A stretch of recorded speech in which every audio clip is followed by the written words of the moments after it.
This is one of my latest train show acquisitions. It's a Southern Pacific Trainmaster, or as I like to call him, Sparky.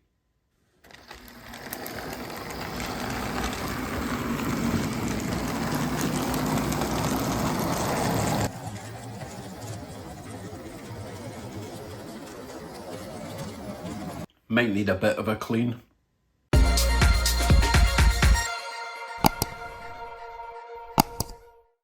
Hello YouTubes, welcome to another Tune-Up Tuesday. Today in the workbench, Southern Pacific FMH24 I believe. I think it's an Athearn, I've not opened it yet, but I'm looking forward to getting inside, giving it a good clean, adding some LEDs, getting it around the track. Let's get straight into it. So this is another old DC loco, picked up for about $20, but it does have the potential to be a great running loco, and eventually it might even get DCC conversion.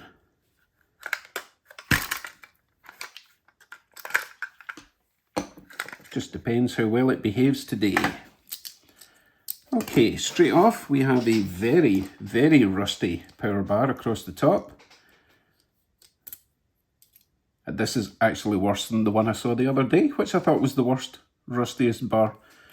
So that is not going to be helping with connectivity. We're not putting that back on. We're going to run a wire from there to there and from there to there. We're also not going to be using this bulb configuration because we're going to be fitting LEDs. So we can get that out of the way. I'm just having a general look. Everything actually looks okay. Certainly turning nicely. So we're going to clean the commutator. We are going to take the front and rear trucks off. Make sure the gears are all nice and lubed. And then get the wheels off and get them cleaned, because that's what's causing all the sparking. And then we will fit some LEDs to the front. We only need to put one LED in there, one LED at the back, and that should be fine. I'm going to be using these pre-wired 12-volt LEDs with resistors. It just makes life so much easier than the method I was using. Plus they're a lot smaller, a lot neater inside the shell, less obstruction for when you're putting the shell back on. But let's start with a bit of a clean, shall we? So this front bar, sole purpose in life is to provide the ground connection for that little bulb. So it doesn't need to be this long, but I will keep the front section to use as a ground for the LED bulbs that I'm going to fit. So let's cut most of that off to about there. And it is attached to the chassis, which forms the ground for the motor. The motor is grounded straight to that, so we don't have to worry about this bar for connecting anything except the lights. Okay, let's hope I never have to reverse that idea about the incandescent bulb. Nah, that should be fine. So let's clean up those connections first of all, while I remember. This connection is going to be for the positive. Using my fiberglass pencil as usual. I love this thing, and it was only like $10, and it lasts forever because you can extend it and retract it if it gets too manky. You can just cut the top bit off. But so far it's fine. Maybe give that a wee clean with some IPA. Clean this connection, which is a positive pickup from the front of the loco. Positive connection from the rear of the loco. So they're clean. Might as well give this a bit of a clean. Well, when I say it's clean, it's not quite clean yet. Let's give it some alcohol. Everything works better with alcohol, right?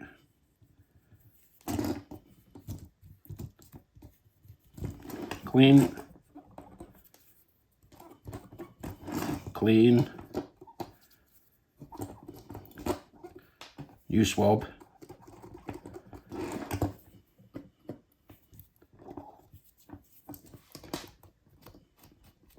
Okay, so they're all clean. Let's get the trucks off.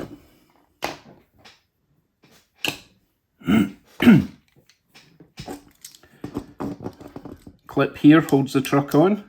Flip that off. Hold the top so that it doesn't ping across the floor like it did the other day with me. Inside that, you've got your worm gear, drive shaft, and a little square bush, I suppose, little spacer. And there's a little thrust washer there, make sure you don't lose that. So put all that somewhere safe, little container. And that's the rear. I don't think it makes a difference, front and rear, I think they're both the same, but I'm going to keep them individual anyway. I'll put the rear there, front there. That now drops down. Turn it over. Now, this is a little bit different from what I'm used to. There appears to be a clip here that's holding this section on. Let's unclip that.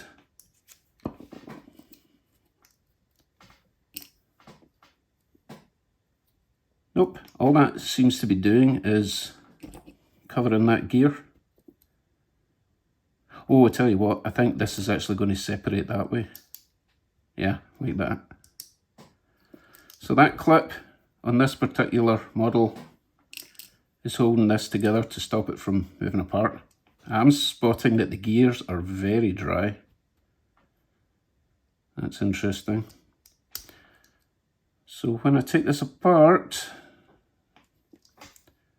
I think there's another clip at the bottom. Yeah, you see this whole section?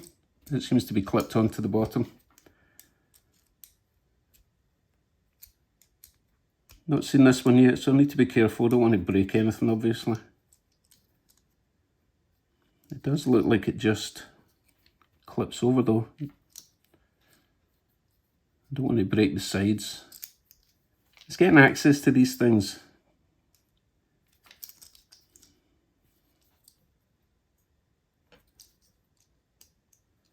I might be able to get in there.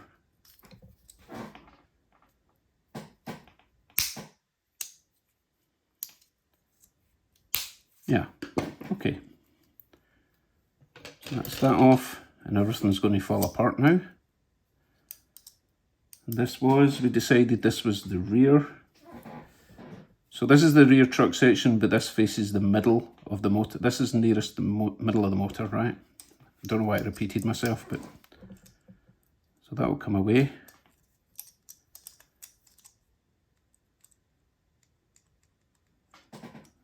And this is another good reason to video everything you do. You know what? I can take the wheels out now. So that is the very back, middle, front of this truck. So you can see in there, this is actually where it picks up power from the wheels, from the track, and it goes through there. And they're all a wee bit dirty, so they all need cleaned, those copper coloured holes. So they need a good clean. Oh my goodness, the gears are bone dry, but they seem to be in good condition. Yeah, they're not even dirty, they're just really dry. So I'll just give them some lube. Don't need to take them out. Yeah. And then obviously I need to clean all the wheels. So let me clean all this and then we can go on to the front one, which should be pretty much exactly the same.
One side down, one to go. I'll see you when that's done.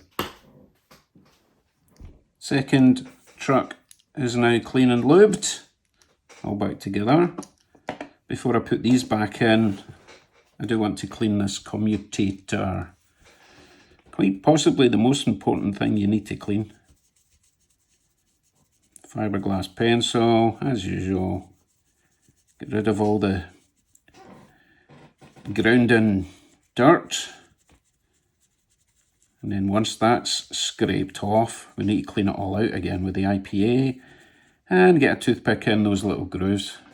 Make sure there's absolutely nothing in there that's going to screw up your little brushes and ruining your connection.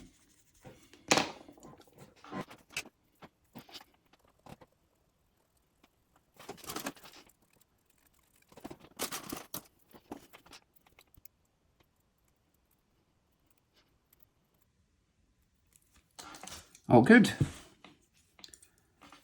I think we can now put our trucks back in.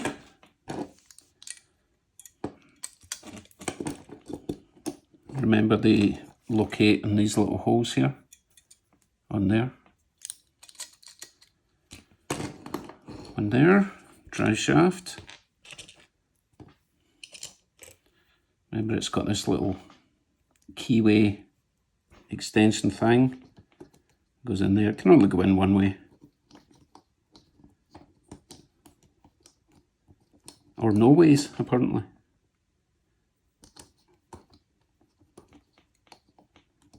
Like so. Remember to put your little thrust washer on, your little brass spacery thing.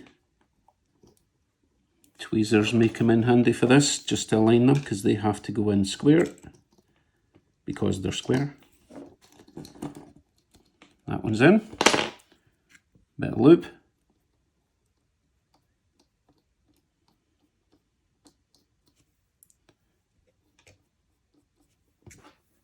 And your clip.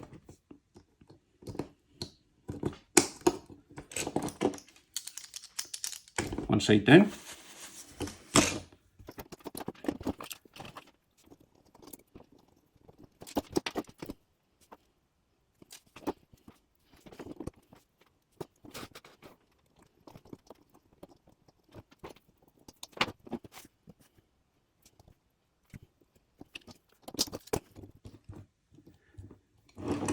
Excellent. We're all clean and lubed. Make sure to check your wheel distance. Easy to forget at this point. All good. Get one of these. I waited too long to get one of these. They're like $30 though for a tiny bit of steel. Saves you a world of pain. Okay, on to LEDs or wiring first, probably both. So, as I said before, we're going to replace this rusty connecting bar that normally sits there with two sections of wire. One will go from there to there, one will go from there to there. Let's do that first.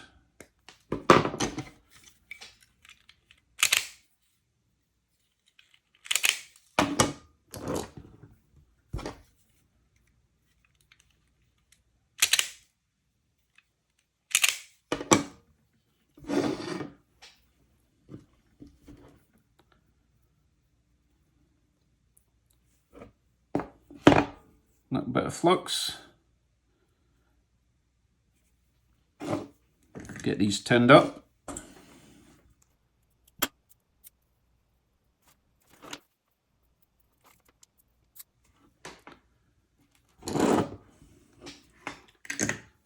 And we'll do the same with everywhere it's connecting. Let's go with right in the middle.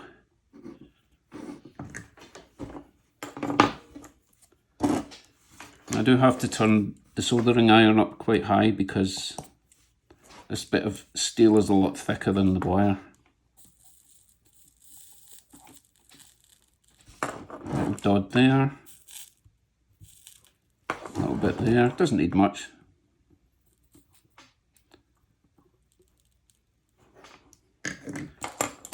we can get our wire on.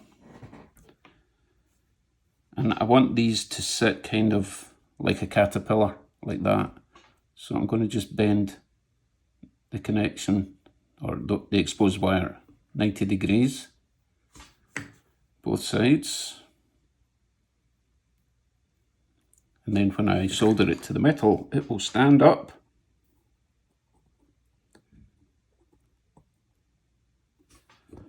Like that. That's not long enough. I think the other side was a bit longer. Yep.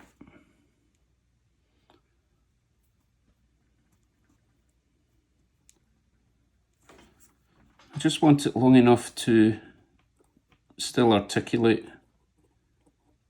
on the truck, but I don't want it to be taking up more space than is necessary, you know. Yeah, that one's better.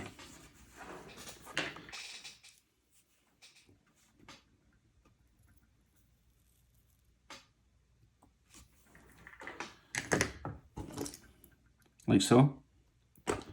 It'll flatten down a little bit, but with the roof or the shell, it should do that and keep it well away from this.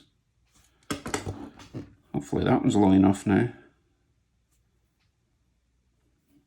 We'll see. Actually, you know what? I'm going to put another bit of solder at the back because I cut that not quite in the middle. And I don't want to be wasting wire. I'm not made of money, you know.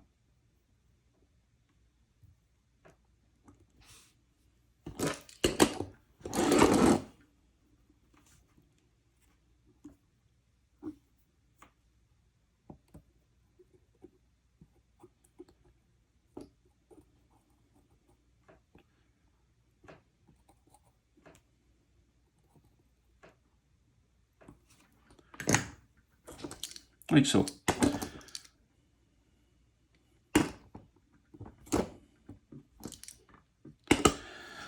Now we need to work out the wiring for my LEDs. I'm going to use one of these plugs. So all the LED requires is a positive and a negative. So I'm going to take the negative from here, right at the front where I said before, and the plug is going to sit about there. So remember, I want the plug not to foul up any of the running gear, so the plug really has to sit about there. So that is possible a little bit long. Let's trim the black.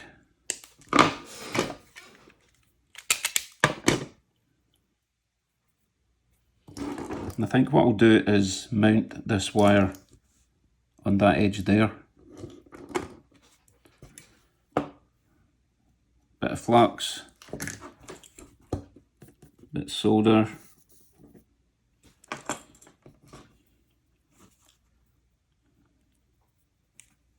Tin that wire, solder it on.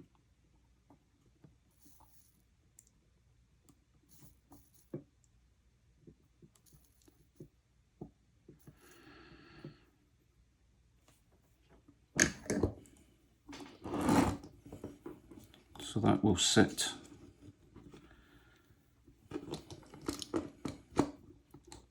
about there. And the black one doesn't have to articulate, it just doesn't have to get in the way of, or I just want to make sure it doesn't get in the way of the red wire. That's looking good so far. The red wire can be very short, so we'll go that length.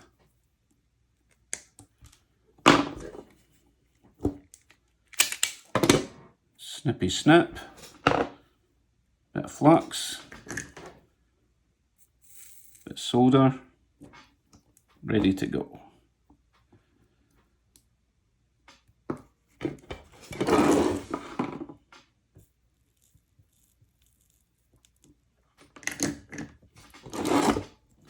Cool. Just bend that wire a bit, and that's going to sit like that. Okay, let's move on to this. So my plan is to have one LED stuck away down there. close to the roof as possible to save space. Down like that somewhere, as long as the bulb is kind of in the general area of that lens. And the same in the back. So I've got two of these. So I'll just join the red to the red, the black to the black, and then connect them to male version of that plug that's on the loco. And then plug it in, and we're good to go. So let me do all that as quickly as possible.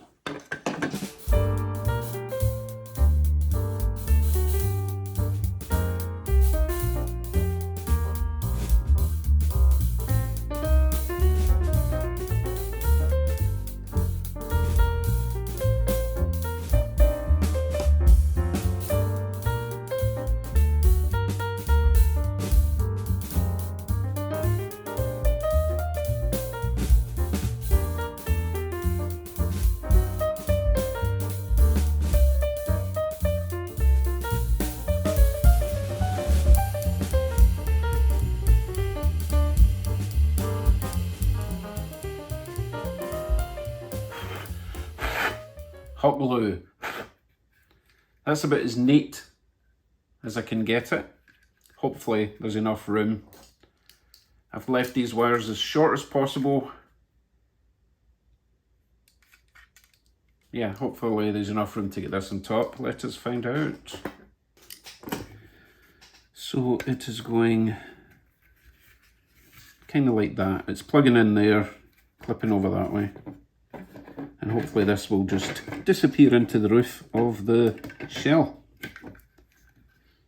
I think that's going to be okay. Not sure about the black wire. It looks like it might be misbehaving.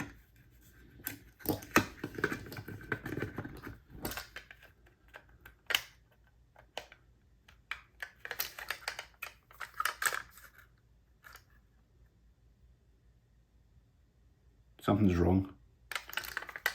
It's the wrong way around, isn't it? Yes. That makes more sense. Because I had planned for this to sit just above there. So that makes more sense now. The black wire is no longer misbehaving.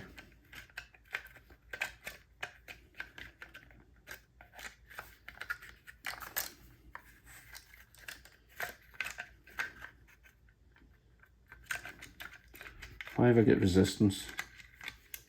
That's just got to push that wire up, that's all.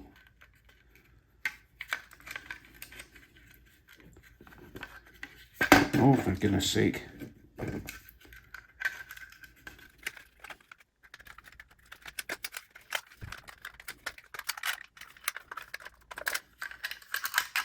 Still rotating. I think we're good. To the track. I'm pretty confident this will run well. I'm just not overly confident it won't fill wires. Let's find out. We're looking for the lights coming on first. Ooh, very nice. One at the back should be on as well. Don't worry about that pulsating thing, it's just the camera. Lights are working. Let's give it a bit more power, see if it moves without catching wires. Nope. Something is not right. Alright, I had to do a wee bit of wire reconfigurating. Should work now. Take two. Lights, please. Backwards. Lights, please. Lights are on. And off we go.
of a crawl test.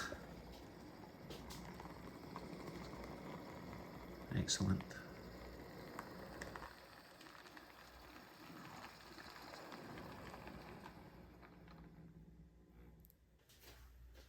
Trickiest part always seems to be tucking all those wires in the shell without them interfering with the motor.